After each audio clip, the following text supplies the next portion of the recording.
Hello welcome. Screen वाला देख रहे हैं आप, मैं हूं रौनक। वर्ल्ड कप की दर्दनाक हार को भुलाने की मैंने बहुत कोशिश करी, लेकिन ये हार भुलाए नहीं भूल रही थी। 2003 में तो हम रिकी पॉन्टिंग को गाली देकर आगे निकल गए थे, क्योंकि हमारी नजर में पॉन्टिंग एक शातिर आदमी था, बेईमानी करके जीता था। लेकिन पैट कमिंस तो आदमी भी बढ़िया है। कोरोना के टाइम पर हम लोगों के लिए डोनेट भी करके गया था, कुछ उल्टा सीधा बोलता भी नहीं है। ऐसे में समझ नहीं आ रहा है कि इस हार से निपटे तो कैसे निपटे। फिर हमारे लिए फरिश्ता बनकर आए रणबीर कपूर, और 23 नवंबर को उन्होंने एनिमल का ट्रेलर रिलीज कर डाला।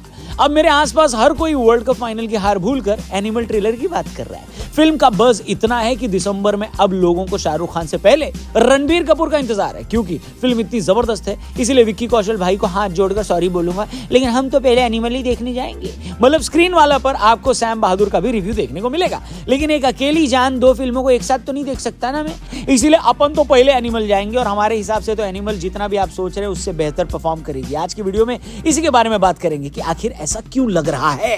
पहला रीजन है फिल्म के डायरेक्टर संदीप वांगा रेड्डी। संदीप रेड्डी इस वक्त इंडिया के सबसे पॉपुलर डायरेक्टर्स में से एक है, और इंडिया में जो बेरोजगारी दर बढ़ रही है उसका एक बहुत बड़ा कारण है। आप पूछोगे कैसे?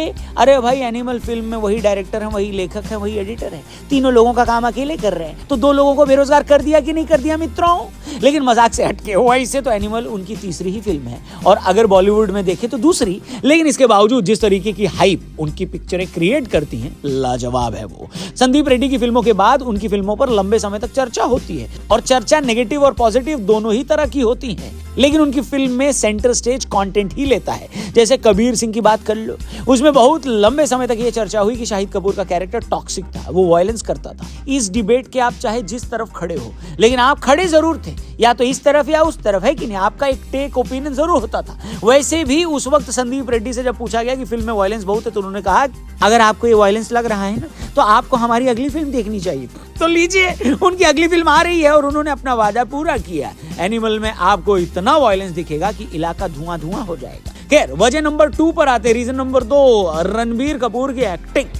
मैं आपसे पहले भी कह चुका हूं और इस बात को फिर से दोहरा देना चाहता हूं कि करंट जनरेशन में रणबीर कपूर से बेहतर एक्टर कोई नहीं है। उनसे आप रोमांस करा लीजिए, एक्शन करा लीजिए, डांस करा लीजिए, और अब जैसा कि आपको दिख रहा है वायलेंस भी करा लीजिए। रणबीर कपूर हर चीज में सर्वगुण संपन्न है। मैं तो कहता हूं कि अगर नेपोटिज्म रणबीर कपूर जैसा प्रोडक्ट देता है तो हाँ, मैं नेपोटिज्म के फेवर में हूं। क्या एक्टिंग करी है भाई इस बंदे ने। लोग इस एक्टिंग को उनके करियर की बेस्ट परफॉर्मेंस बता रहे हैं, और आपको याद दिला दूं, इस करियर में रॉकस्टार और तमाशा जैसी फिल्में आती हैं, लेकिन रणबीर कपूर हर बार जो लेवल है उससे ऊपर का काम कर देते हैं। एनिमल ट्रेलर के पहले ही सीन में वो कलाकारी का ऐसा नमूना पेश करते हैं कि आप उसी टाइम डिसाइड कर लेते हैं कि ये फिल्म तो देखनी है। और इस फिल्म में तो सिर्फ रणबीर कपूर नहीं, अनिल कपूर और लॉर्ड बॉबी भी बेहतरीन फॉर्म में दिखाई दे रहे हैं। इतनी बढ़िया फॉर्म में अगर सूर्य कुमार यादव फाइनल में होते तो हम 50 रन से जीत जाते हैं कि नहीं। खैर बाबा, फिर से मैं पहुंच गया यार वर्ल्ड कप के फाइनल में। आगे बढ़ते हैं। रीजन नंबर 3 की बात करते हैं। बॉक्स ऑफिस पर लॉन्ग रन।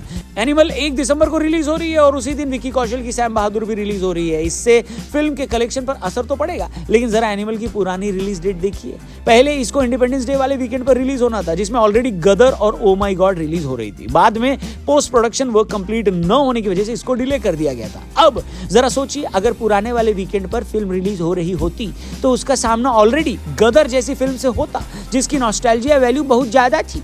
एक म्यान में 2 तलवार नहीं रह सकती थी, और उस वीकेंड में रिलीज होकर एनिमल भले ही तीनों में सबसे बड़ी फिल्म बनती, लेकिन उसका उतना कलेक्शन नहीं हो पाता जितना अब हो सकता है, क्योंकि सैम बहादुर के अलावा कोई बड़ी फिल्म रिलीज नहीं हो रही है, और पूरे 20 दिन का टाइम है एनिमल के पास एक बढ़िया कलेक्शन इकट्ठा करने के लिए। अच्छा, जनरली ये कहा जाता है कि फिल्म की लाइफ टाइम कलेक्शन का 95% पहले 3 हफ्ते में ही हो जाता है। उस लिहाज से भी इस फिल्म के पास अच्छा मौका है साल की बड़ी फिल्मों में अपना नाम शुमार करने का। तो आपके हिसाब से एनिमल का लाइफ टाइम कलेक्शन कितना होगा? कमेंट करके जरूर बताइए, गेस करिए। अरे आइए भाई साहब, और जाने से पहले हमारे चैनल को भी जरूर सब्सक्राइब करके जाइएगा। हम आपसे मिलेंगे कल एक और नई वीडियो के साथ। अगर फेसबुक पे देख रहे हैं तो हमारे पेज को जरूर लाइक करिए। Thank you for watching. जय हिंद।